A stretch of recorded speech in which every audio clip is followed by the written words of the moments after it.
Welcome to Only Math Tutorial Point. Today we are going to discuss how to draw a tangent at a point on the circle. First, draw a circle of any length. Mark it as center O.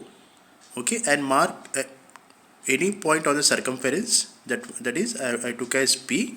Then draw this line and extend up to Q. Okay. Now take this OP length. Okay, with the help of compass, with center P, draw an arc here and mark it as Q. Okay, now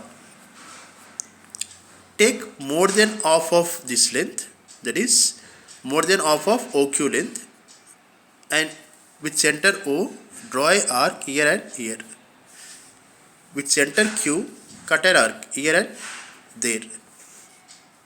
Okay, now join this line. That line will touches the circumference of the circle at only single point, that is called tangent. Okay, I have mentioned points also here. Draw a circle of any length, mark any point on the circumference on the circle take the length of OP with the help of compass, with center P, draw an arc at point Q. Okay, take more than half OP to OQ, draw an arc with O and cut an arc with center Q. Okay, join the line S which touches the circumference of the circle, that is tangent to the circle. I hope you understand. I hope you understand this sum. Please subscribe to my channel. Thank you.